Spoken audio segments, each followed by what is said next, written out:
To make the buttonhole, take some ivy leaves that you have previously washed and dried. You can use ivy from your garden.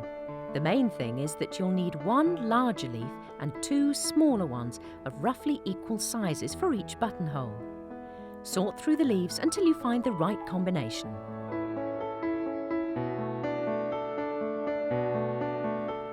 Next, you'll need some rose wire, short, fine wire, which you're going to use to stitch the leaves.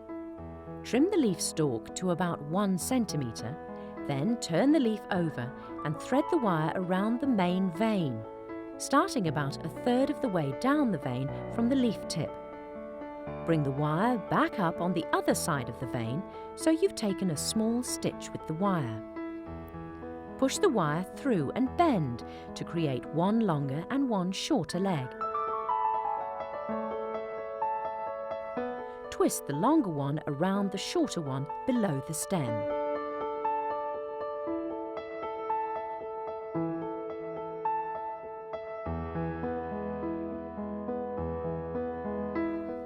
To bind the stems, you can use parafilm, a kind of stretchy, self-sealing plastic film on a roll. Alternatively, you could use gutter tape, which is like sticky crepe paper and quite stretchy. You can buy them both from craft stores, garden centres, or even cake decorating shops, as these tapes are also used when wiring decorative sugar flowers. Wind the tape around the top of the wire, then bind down the stem, pulling your tape out and twisting it along the wire at the same time as you twist the wire itself. You can break off the tape and rejoin it at any point to create a smooth finish.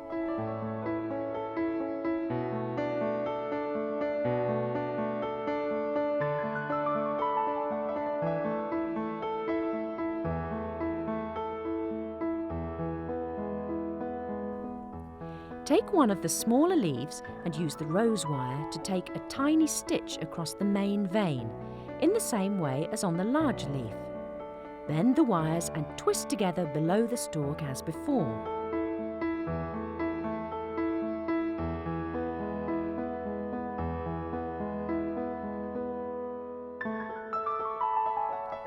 You'll see that the wired leaves then become quite flexible.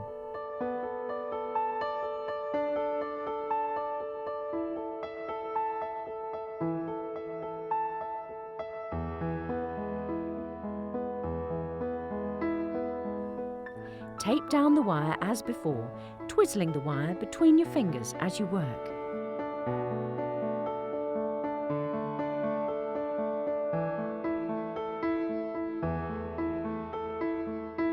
Repeat the stitching, wiring and taping on the third leaf. The leaves will look better if you spray them with leaf shine. You can buy this at garden centres too. The sprayed leaves will catch the light and also look better in the photographs. Spray in a well-ventilated area and allow the leaves to dry. Take a classic white rose which has been conditioned. Don't remove the leaves as you'll be cutting the stem short, but remove the storm petals so you have a neat flower head for your buttonhole. Cut the stem short, about 2 to 3 centimetres in length and at an angle. You can leave the green sepals around the flower head in their natural state, or you can pin them neatly in place if you prefer. It's certainly worth doing this if it's likely to be a hot day to prevent the rose opening up in the heat. Use the rose wires and cut these into short lengths, then bend in half into hairpin shapes.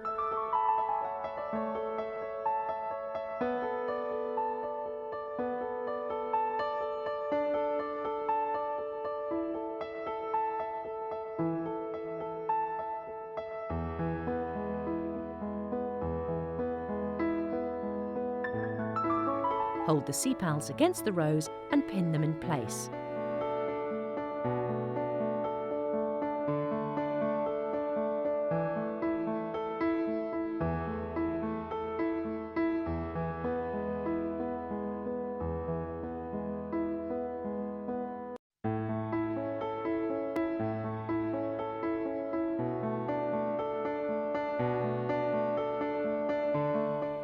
Use a slightly thicker wire, known as a stub wire, to wire the rose stem. Cut one end of the wire at an angle to form a point, using floristry scissors with a serrated edge or wire cutters. Push the wire through the middle of the rose stem. You're aiming for the wire to come up through the centre of the rose. If you can't position the wire correctly on your first attempt, don't worry, pull it out and start again.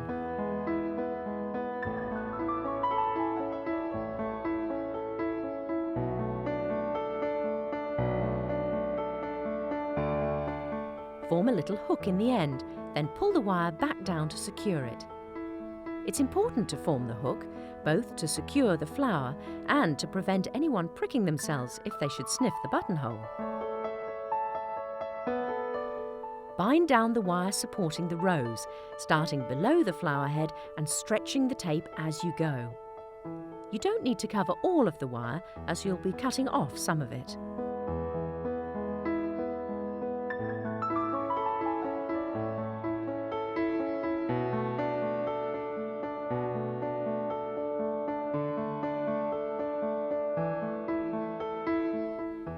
Place the largest leaf to the back of the rose and the two smaller ones at the front.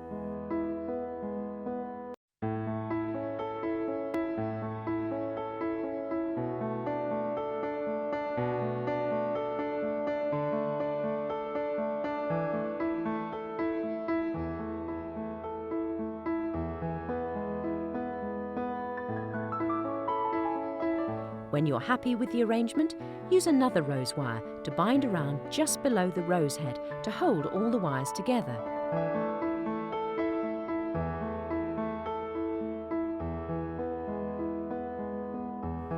Twist the ends together and trim the wire close to the stem.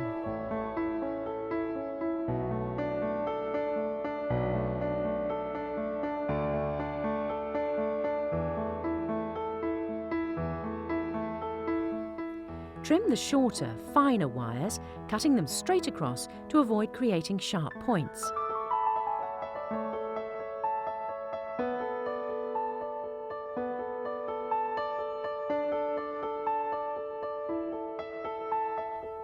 Bind down the wires with parafilm, going right down to the end of the stem and then binding back up again to make sure there's no sharp point.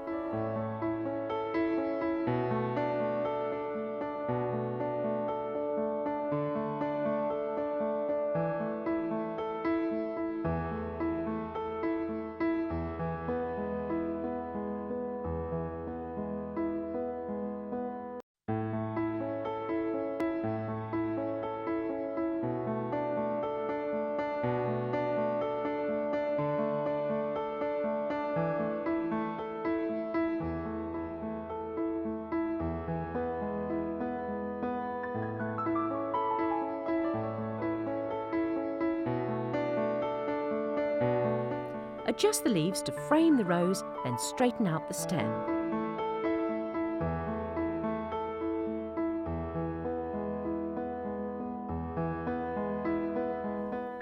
Supply the buttonhole with a pearl-headed pin so that it can be attached to clothing.